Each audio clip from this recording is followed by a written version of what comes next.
profil singkat dari PT Gojek Indonesia. PT Gojek Indonesia adalah salah satu perusahaan teknologi di Indonesia yang didirikan pada tahun 2010 oleh mantan Kementerian Pendidikan yaitu Nadiem Karim.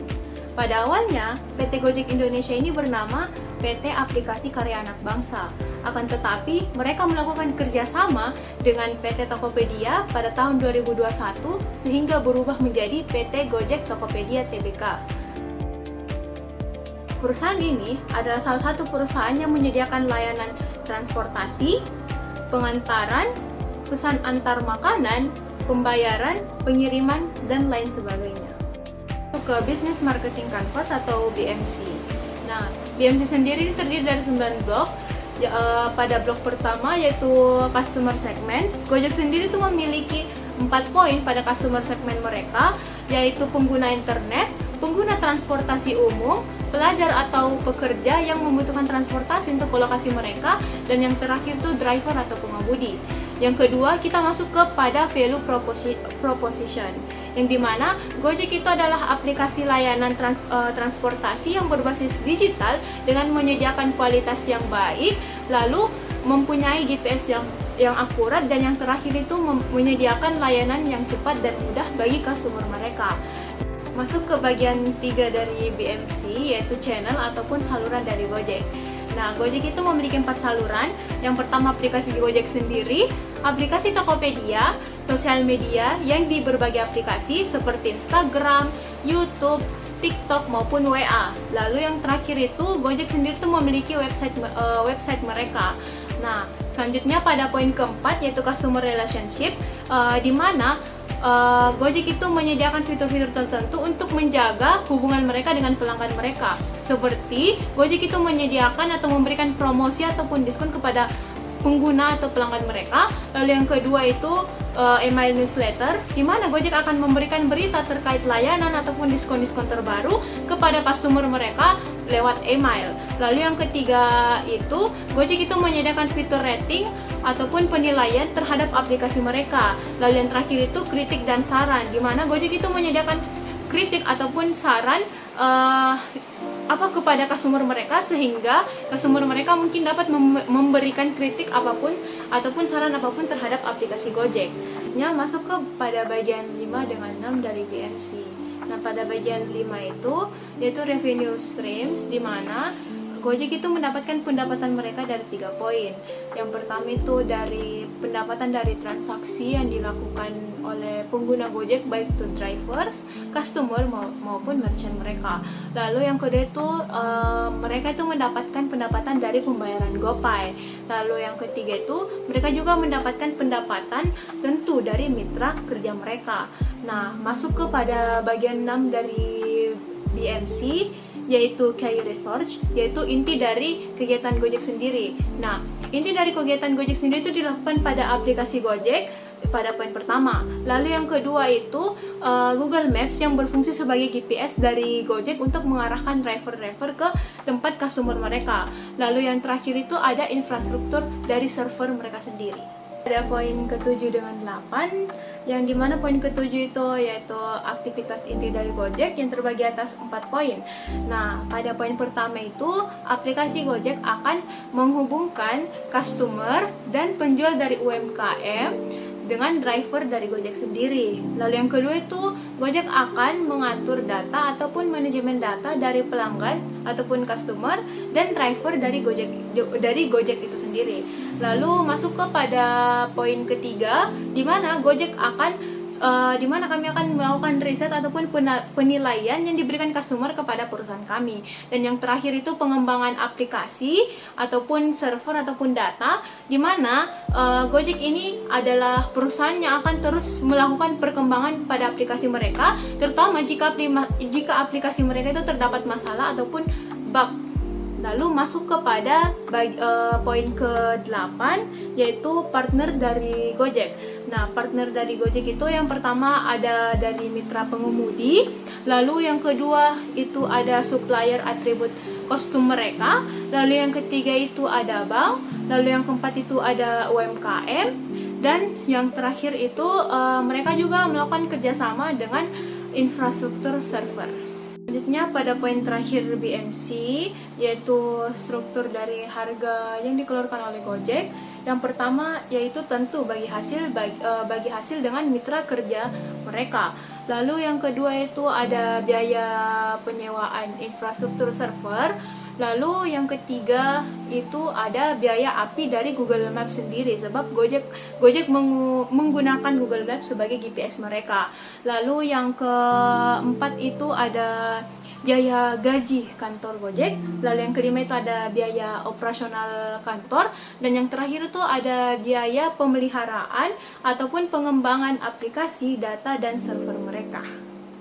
Selanjutnya kita masuk kepada Digital Marketing Canvas atau DMC yang terdiri dari 11 blok. Yang pertama itu visi dan misi dari perusahaan. Nah, visi dari Gojek sendiri itu yaitu memperbaiki struktur transportasi Indonesia dengan memanfaatkan teknologi yang ada. Lalu selanjutnya masuk kepada misi dari Gojek, yaitu melayani dengan cepat, terus belajar, dan berkembang dari pengalaman. Lalu yang kedua itu ada terus menawarkan teknologi baru untuk mempermudah hidup masyarakat. Lalu yang terakhir itu dalam sosial, Gojek itu berkomitmen untuk menciptakan dampak positif sosial sebesar-besarnya kepada masyarakat Indonesia dengan meningkatkan kualitas hidup jutaan umat.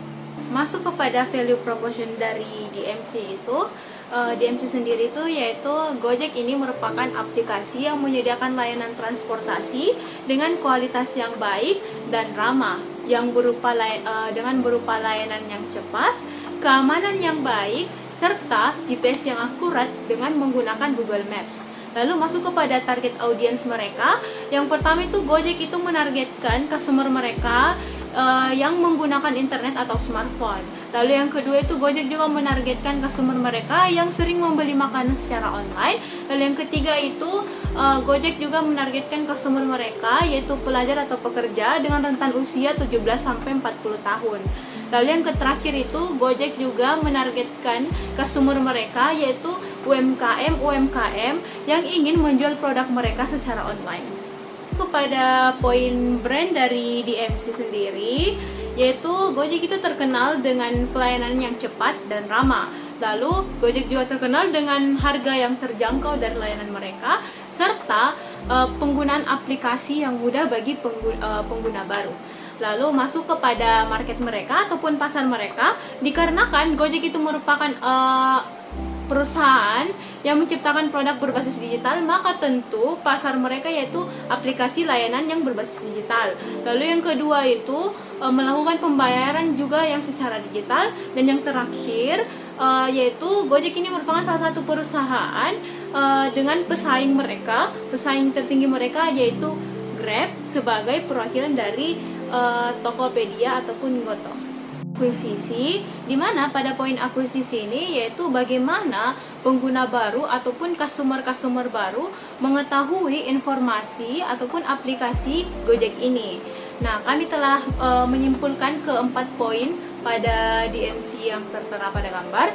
Yang pertama itu pada sosial media. Dari data statistik media sosial bahwa Indonesia pada tahun 2024 sampai 2025 mengalami kenaikan pada penggunaan sosial media, yang dimana sebanyak 143 juta jiwa pengguna sosial media pada tahun 2025 pada bulan Februari.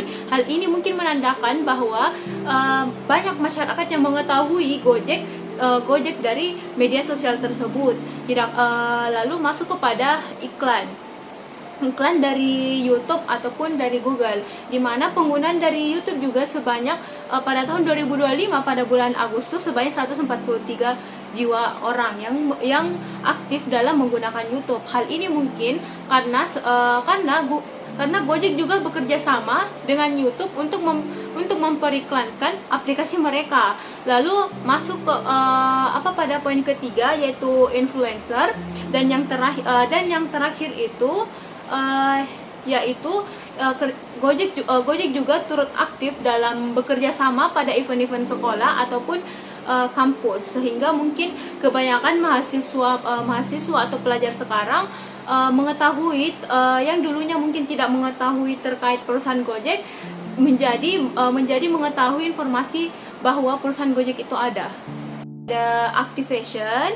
Nah, di mana itu activation sendiri itu pengalaman bagi pengguna baru dalam dalam menggunakan aplikasi Gojek. Nah, yang pertama itu prosedur yang mudah, di mana penggunaan dari aplikasi Gojek ini mudah dipahami oleh banyak customer, sebab Gojek telah melakukan riset secara terus-menerus terkait penggunaan yang bagus